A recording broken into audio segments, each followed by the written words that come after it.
last time we met, which might have been a couple of years ago, we were talking about Jiu-Jitsu. I remember that you told me that you got up to blue belt, right? Yeah, I did. I mean, my training was fragmented because I was on tour so much, and there was really no opportunity to practice on tour. No one else in the band was doing that. So, but that was fun. Yeah, I did that between 1999 and 2004. I was really excited about that, and I mean, I still think it's a great sport. I just haven't gotten back into it. I've kind of focused on other things, lower impact stuff, just running and riding my bike, things like that. But yeah, that's a fun sport, and that's something too where you learn a little by little, in my opinion. You learn a move, you get that one move down, and you can start tying them together. And you see the guys that are really good at jiu-jitsu, they're tying it together without thinking about it anymore, like a good improviser. Me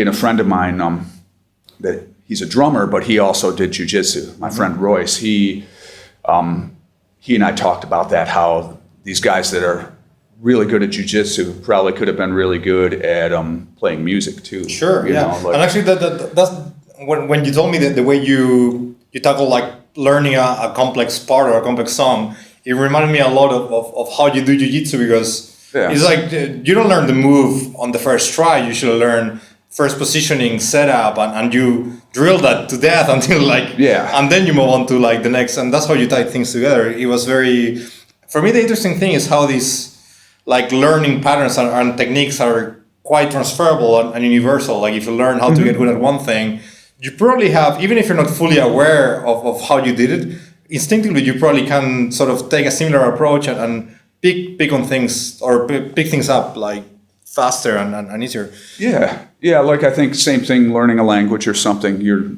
going to learn little bits first before you're having a conversation. So improvising music really well, it's eventually should be easy like a conversation, and it is for the guys who are really good at it.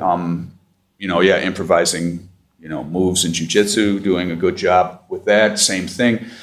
It's probably just how the brain works, and you end up seeing something very complex on the outside. Like when you see someone performing something that's very complex and requires a whole lot of different moves, it can be overwhelming if you don't know anything about that art. But not to take away from how much work it is to learn that, but still I think the brain's probably meant to learn things that way in small chunks, and then you put it all together and it's like, whoa, and it's still hard, but it's not quite as hard as you would think to the person who's doing it. The person who's doing it, it's if you're able to play something really complex, it's no longer complex to you. You know what I mean? Sure. It's just another normal thing that you're doing. You've just put in the time.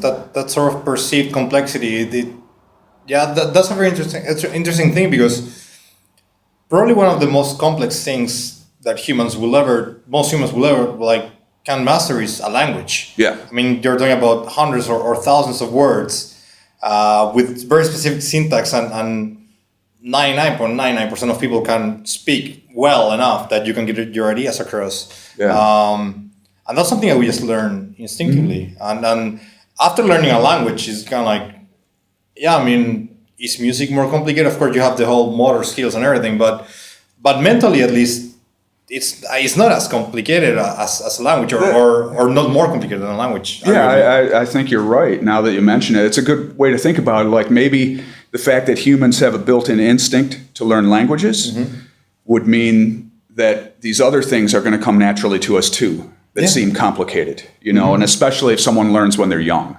I wish that I had really started learning music from when I was 3 years old or something like that. And you can see some of the really just unbelievable virtuosos you find out their history, and they started learning when they were 3.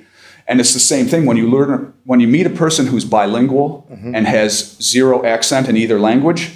It's usually because they learned from childhood. Yeah, absolutely. So for example, Victor Wooten, I think there's pictures of him with the bass at age 5 or 6. It's no wonder he's that's complete fluency. Absolutely. That's very interesting.